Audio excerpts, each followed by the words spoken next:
Eh bien bonjour à toutes et à tous, j'espère que vous allez bien, c'est l'éleveur Vernier, on se retrouve aujourd'hui pour une toute nouvelle vidéo sur ma chaîne YouTube. Alors aujourd'hui dans cette vidéo je vais vous présenter l'éclosion des poussins de Sabelpote. Donc les 3 œufs qui restaient à naître, et après voilà les petits problèmes qu'il y a eu. Je vais d'abord commencer par remettre de l'eau dans cette éleveuse. Donc,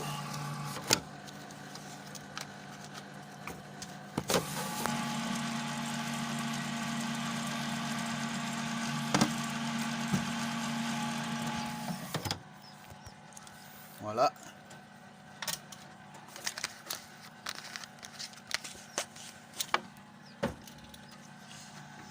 Donc dans cette éleveuse, alors d'habitude ça me fait tout le temps bon, 90% de réussite, entre 90 et 100, donc c'est une très bon pourcentage de réussite. Sauf que malheureusement, donc tous mes œufs, donc tout ça, tous les marrons que vous voyez, c'était les œufs de marrons qui devaient éclore déjà depuis, ça fait déjà 2-3 jours, qui n'ont pas éclos, parce qu'ils sont pas fécondés. Voilà, on arrive, dès qu'on y secoue, ils sont pas fécondés. Je vais remettre une tournée du coup demain ou après-demain, je sais pas encore. J'ai commencé à récolter les œufs, je mets un peu de tout croisé. Donc là pour le moment on a un marrance, 3 de croisé et 4 de Pékin. Donc tous les œufs que je ramasse en ce moment, je vais les mettre dedans dans les 2 jours suivants après. Après du coup dans cette couveuse, les 7 de Vorwerk ils sont pas fécondés, donc je vais les jeter aussi, c'est dommage. Et par contre les 4 de naines croisées là devant ils sont fécondés, donc ils vont naître je sais plus quand. Je crois que c'est vers le 10 à peu près, 10 mai, dans quel temps encore. L'éclosion des poussins de Sabelpote, donc la Sabelpote citronnée. Voilà, donc il y a un poussin, donc celui-ci, j'ai mis l'élastique du coup, comme les éleveurs de volailles connaissent. Je pense qu'ils ont sans doute eu l'occasion d'y essayer aussi. Alors, voilà.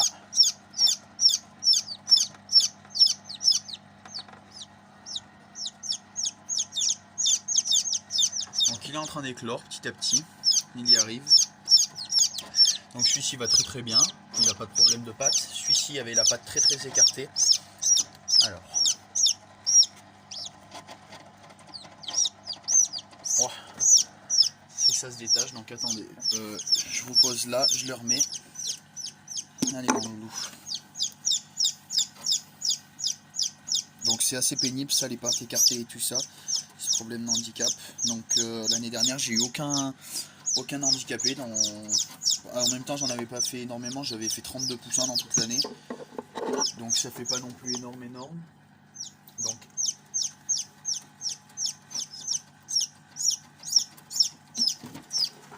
ça fait pas énorme, 32 poussins, mais c'est déjà ça. Donc j'avais fait 32 poussins et j'avais eu 0 handicapé. Là je sais pas, je dois en être aussi à une trentaine de poussins dans l'année sans compter les cantons. J'ai déjà 2 handicapés, donc je comprends pas. Après les Sabelpote viennent pas de chez moi. Et le deuxième handicapé c'était un Pékin. C'était un petit bantam de Pékin. Et alors je suis en train de mettre les boîtes en même temps. Et le petit bantam de Pékin, du coup je l'avais donné parce que c'était une dame qui était venue chercher des poules. Donc je sais pas, j'avais fait une vidéo dessus, je vous l'avais montré déjà. Et donc je lui avais donné au passage. Elle était venue chercher des poussins.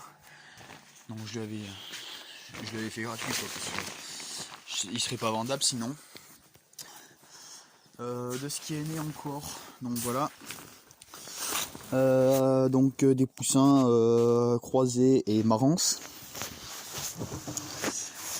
Donc le père de tout cela c'est mon marrance qui est là-bas. La mère, alors voilà. Donc ceux-là, je vous les avais montrés quand ils étaient tout petits, mais c'est bon, ils sont passés en élevage, ils ont déjà 3-4 jours. Donc ceux-là, le père c'est des marrances et la mère c'est ma Yandot dorée à liseré noir. Je les ai pas encore sexés, je vais pouvoir les sexer avec vous, vous faire le sexage du coup. Donc voilà, c'est compliqué de sexer en même temps de tenir la caméra, donc je sais pas si vous verrez bien. Pour sexer un poussin, alors les plumes de couverture, donc celles-ci, doivent être plus grandes que les plumes de derrière.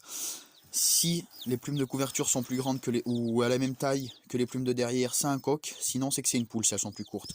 Donc là, voilà. Voilà, je sais pas. Voilà les. Là, j'y arrive mieux. J'ai du mal à parler ce matin. Voilà, du coup, les plumes de couverture qui sont bien plus petites que les plumes de derrière. Donc, c'est une poule. Donc voilà, on a une petite poulette. Je les avais pas sexées, j'avais juste sexé ma marrance et je sais que c'est une poule du coup. Donc ça me fait 3 poules. Le deuxième, pareil. Voilà, ça se voit vite après quand on a l'habitude. On a les petites plumes qui sont là, c'est elles les plumes de couverture. Donc j'arrive pas trop à vous les montrer. Donc voilà, on a une petite poule. Cette année j'ai énormément de poules. J'ai vraiment beaucoup de poules. Du coup ça me reste le gris. Donc celui-là, la mère, c'est ma Yandotte, la grise là, dorée, enfin liserée dorée. Et le père c'est un marrance. Donc ça je sais pas ce que c'est. Voilà, poule aussi. Poule. Donc ça m'étonne pas hein, parce que j'ai énormément de poules. Donc là ça me fait 4 poules. Dans les 4 poussins qu'il y a là. Et je vais vous montrer du coup le marrance, même si je l'avais déjà sexé, mon petit marrance. Le seul qui était né. Voilà. Alors on n'arrivera pas bien à voir. Comme les plumes sont blanches. Hein. Ceux qui font des marances le savent. Les plumes, quand ils sont petits, les plumes des ailes sont blanches. Voilà. Donc ça me fait 4 poulettes. Donc les 3 de croisées Yandotte marrance vont aller chez mon grand-père. Comme c'est des poules, elles vont aller pour les cacos. Et du coup mon marrance va rester pour la reproduction. Voilà, donc je vais mettre pause et on va aller voir les reproducteurs.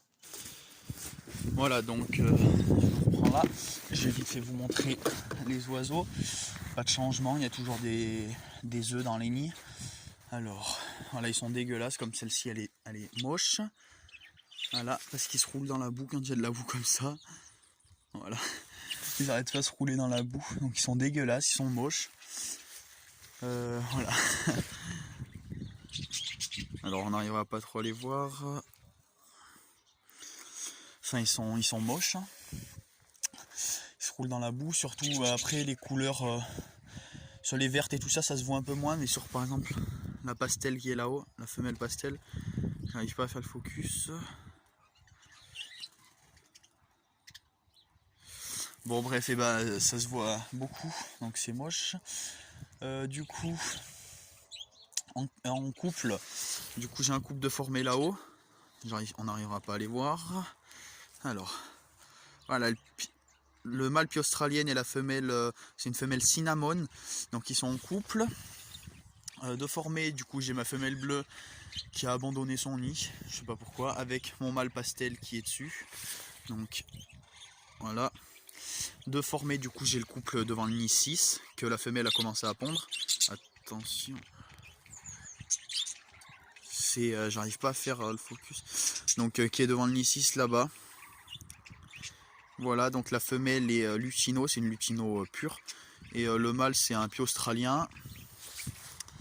De former en couple, j'ai cette femelle qui est là-bas. Alors on n'arrivera pas trop à la voir, elle est derrière plusieurs autres. Donc il faut le temps que ça fasse le focus. Putain.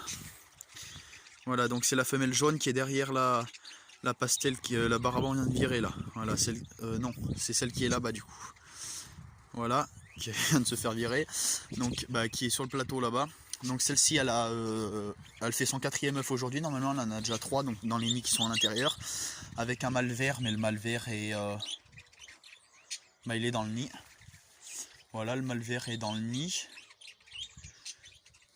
De former encore, j'en ai plein de formés. Enfin, de former, j'ai un couple de vers. Donc voilà, les vers qui sont là-haut. Ceux-là, la femelle est dans le nid et le mâle est souvent vers le nid aussi. Enfin, la femelle, là, elle est sortie, mais elle n'a pas commencé à pondre encore, je crois pas. De former, j'ai la femelle pie australienne qui se gratte là-bas. Alors, voilà, la femelle pie australienne qui est, alors, celle-ci, qui est en couple avec un pie australien qui est juste devant le nid. Voilà, celui-là, là-bas, qui est en train de se gratter. Bon, il veut pas montrer sa tête. Donc, c'est le nid qui est juste derrière là-bas. Donc dans ce nid là, du coup la femelle bleue qui est là, elle va dans ce nid là maintenant. Avant elle était dans celui-là là. Mais du coup dans celui-ci, c'est la femelle. Alors on n'arrivera pas, je sais pas où c'est qu'elle s'est cachée. On l'a vu tout à l'heure. Ah bah elle est toute là-bas. Alors la femelle qui est là-bas, donc on n'arrivera pas trop à la voir, c'est celle qui était dégueulasse, qui est un peu lavande. Donc elle est pas en couple, mais elle va dans un nid. De former, je sais que j'en ai un autre. Oui, bah celle-ci. Ma femelle pastel là qui est là, qui est en couple, je me souviens plus. Je sais que c'est avec un pied australien, mais je sais pas lequel. C'est mon pied australien qui a une couleur un peu bizarre, c'est lui. Bah c'est celui-là. Alors il se tient bizarrement. C'est que ça fait un peu froid, donc il se les pèle. Voilà, c'est celui-là. Et après, je crois que c'est tout. Donc mon couple de vert qui est là-haut. Voilà. Le mâle au fond là-bas. Alors, le mâle c'est celui-là, donc il a bien la cire bleue. La femelle qui est là. Après, je crois que c'est tout. Les jaunes, ouais. Ah non, j'ai ce vert là. Alors, c'est un vert très clair. Alors, il est là-bas du coup maintenant. C'est celui-là là. Il est en couple avec une verte. Je sais pas où c'est qu'elle est. Bah, elle est là-haut. C'est la femelle, pas la verte qui est là, la verte qui est sur le nid là-bas. Non, j'arrive à les reconnaître parce qu'elles ont pas tout le temps, enfin, elles ont pas toutes le même vert. Elles ont toutes des verts différents, donc il y en a qui sont plus intenses que d'autres. Il y en a qui sont plus clairs, plus foncés. Et puis en plus j'en ai que 3 des femelles vertes et 3 mâles verts. Donc du coup j'arrive à les reconnaître. Pareil pour les pieds australiennes, ils n'ont pas tous les mêmes taches et tout ça, donc c'est facile à reconnaître. Mais pieds australiennes, il y en a un qui est... Enfin les pieds australiennes en général ils ont des ondulations un peu noires. Bah, il y en a un, je l'ai un peu gris foncé. Enfin, et du coup c'est facile à reconnaître. Donc voilà comment j'arrive à les reconnaître tout simplement. Et du coup dans mes 20 perruches ondulées, sans compter le petit haut, du coup il est à vendre. Le petit jaune là qui est sorti du nid. Du coup il sera à vendre, il est au prix 10 euros. Non 8 euros. Et du coup dans les 20 dans les 10 couples que j'ai, j'en ai je crois de mémoire c'est 7 de formés je crois. Donc c'est pas mal, ça m'en restera plus que 3 qui doivent se former. Et puis si jamais j'arrive pas à les former, si jamais il y en a qui s'entendent pas du tout, des trucs comme ça, donc voilà, il va peut-être m'attaquer ce salaud. Je sais pas si... Voilà. Salopard. Donc si j'arrive pas, s'ils s'entendent pas et tout ça, bah, je les vendrai. Ça me suffira de toute façon cette couple. Après ça serait bien qu'ils se forment, mais bon. Plus la femelle qui est en train de couver dedans, qui a 3 œufs. Mes calopsites qui ont 4 œufs. Enfin, la femelle a 4 œufs. Plus, je lui avais mis un œuf de perruche ondulée. Donc ça lui fait 5 œufs en tout dans le nid. Donc je sais pas si elle va faire un 5e œuf, la calo. Donc elle a fait son 4e hier. Donc elle devrait faire son 5e demain normalement. Si elle en fait un 5e. Donc je vois bien le mâle calo. C'est un face blanche du coup et ma femelle c'est une perlée. Le mâle il coche bien la femelle et tout ça, donc il devrait y avoir des petits normalement. Je verrai. L'œuf de perruche ondulée que je l'aurais mis, c'est un œuf du couple la Lutino qu'on avait vu au nid 6. Et le mâle c'est un pied australienne. Voilà. Je suis en train d'ouvrir les poules en même temps du coup avec vous. Alors voilà les tourterelles. Alors je comprends pas puisque mon oncle qui m'avait donné les œufs m'avait dit qu'il ferait des petits des œufs à peu près 3 à 4 jours après que je les ai. Alors je comprends pas parce que ça fait déjà plus d'une semaine, ça fait déjà une semaine et demie même. Et toujours pas d'œufs. Donc bon, on verra bien. Du coup, je vous avais déjà montré la dernière fois les nids, mais voilà, c'est tout basique. Donc j'ai enlevé, j'avais mis un œuf ici, là par là, de bantam de Pékin. Il y en a un qui m'a demandé si c'était pas un œuf de tourterelle, puisque j'avais dit j'avais pas d'œuf de tourterelle, et il m'a dit si t'en as un dans le nid, mais du coup non, c'en est pas un. Donc je l'ai enlevé parce qu'elle veut pas couver, c'était pour voir si elle voulait le couver, mais du coup non. Donc voilà, on va couvrir. Donc pour ce qui est des canetons, il y en a un qui est mort. Donc je sais pas si vous vous souvenez, il y en avait un tout petit comparé aux autres. Il était tout petit haut. Donc du coup il est mort. Il s'est fait piétiner par les autres. Donc je sais pas comment ça se fait, mais bon. Donc les matins j'en profite pour compter les canards. Alors 2, 4, 6, 7 c'est bon. 2, 4, 6. Ça me manque un poussin. 2, 4, 6, 7. Non, c'est bon. Donc il y a tout le monde. 7 de chaque côté. Voilà.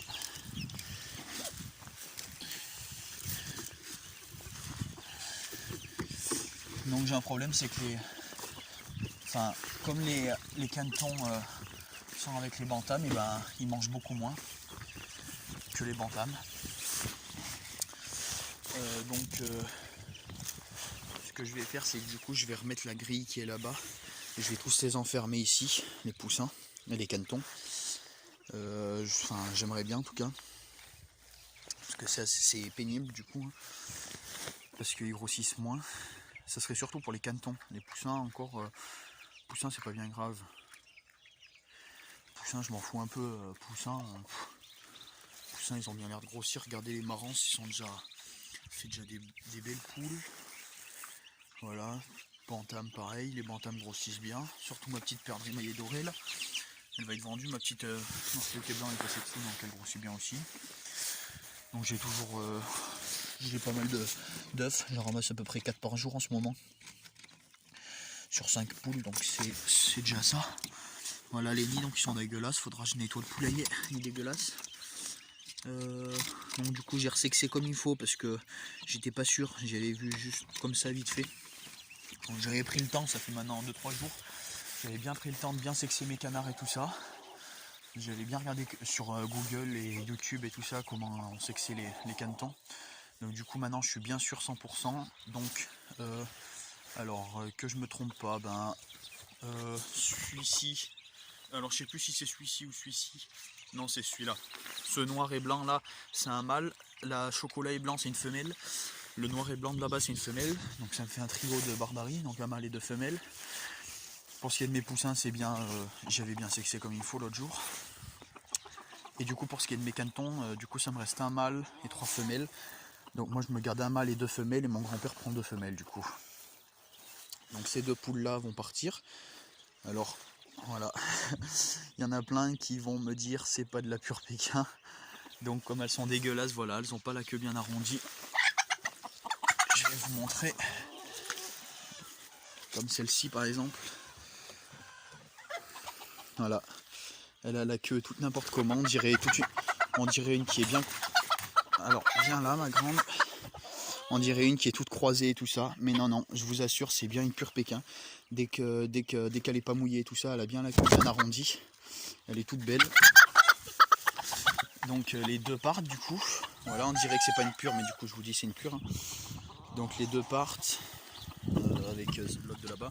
Donc je vais me garder ce coq là avec cette poule là et les 2 poules de là-bas, donc la North-Coyote blanc et la frisée rousse. Alors j'aimerais bien par la suite après faire du pur North-Coyote blanc, enfin genre je prendrais un coq 1000 fleurs, non je voulais prendre un coq North-Coyote blanc, donc de préférence frisé, une poule North-Coyote blanc, garder ma petite poule qui est là North-Coyote blanc, donc ça me fera 2 poules et un coq North-Coyote blanc pur. Donc ça me fera 2 poules North-Coyote blanc lisse, un coq North-Coyote blanc frisé. Donc celui-là je le débarrasserai si jamais je fais du pur North-Coyote blanc, mais je suis pas sûr encore. Et j'aimerais bien prendre, donc garder cette poule 1000 fleurs et en plus prendre une poule 1000 fleurs frisée. Ou peut-être lisse, je sais pas, mais garder une 1000 fleurs au milieu. Mais je suis pas sûr encore, je suis en train d'y réfléchir et tout ça, j'en ai parlé à mon père encore ce matin. Ça serait bien, enfin je sais vraiment pas quoi faire pour le moment. Pour le moment je vais y garder comme ça. Mais ce qui serait bien de faire, ça serait que j'enlève toutes mes bantams de Pékin de ce parc là. Dans ce parc là je mette que mes canards, donc mes barbaries et mes colverts. et donc que je me concentre bien sur la marrance. Et après, quand j'aurai des poussins et tout ça, j'y mettrai dans ce parc là. Donc ça sera le parc des poussins et des canards dans ce parc. Après je garderai peut-être toujours une petite pékin, hein, ma rousse frisée là-bas avec ma petite marquette blanc. Enfin, je garderai toujours un petit peu de pékin, donc une ou deux c'est tout. Mais me débarrasser, arrêter de faire de repro. Et après j'ai beaucoup de demandes, donc je sais vraiment pas quoi faire. Donc pour le moment, je vais y laisser comme c'est, hein. Donc les 2 poules noires qui partent, et je vais garder juste 3 poules et un coq en bantam. Parce que j'ai énormément de demandes en bantam, donc ça serait con d'y arrêter, donc je sais pas quoi faire. Donc pour le moment, je vais y laisser comme ça restera peut-être toujours comme ça. Ça restera peut-être toujours un coq, 3 poules. Et de toute façon, dans ce parc-là, dans tous les cas, je vais y mettre mes canards. Donc du coup, je vais y mettre mon couple de colverts. Dans le parc avec les marances, je vais y mettre mon trio de barbarie. Et donc voilà. Voilà. Donc j'espère que vous avez aimé cette vidéo. Donc s'il vous plaît, je vous en supplie, tous ceux qui regardent cette vidéo et tout ça, donnez-moi des idées de vidéos parce que j'en ai plus à force. J'en ai plus du tout. J'ai fait le sexage vite fait tout à l'heure. J'ai vraiment fait sur tout ce que je pouvais faire. Donc je vous donnerai toujours des nouvelles de l'élevage à peu près. Voilà. Une fois toutes les 3 semaines, une fois par mois à peu près. L'ouverture des poules, pareil. Je vous ferai des vidéos sur les naissances, mais après d'autres idées de vidéos si vous en avez. Donc voilà, donc si ce genre de vidéo vous plaît, comme d'habitude, n'hésitez pas à liker la vidéo, à commenter, à me donner des idées de vidéos, du coup à me faire un max de pubs, parce qu'on approche bientôt des 100, si on n'y est pas, j'ai pas regardé ce matin encore, mais je crois qu'on est 94, un truc comme ça. Donc voilà, bon, ben c'était l'éleveur auvergnat, ciao tout le monde.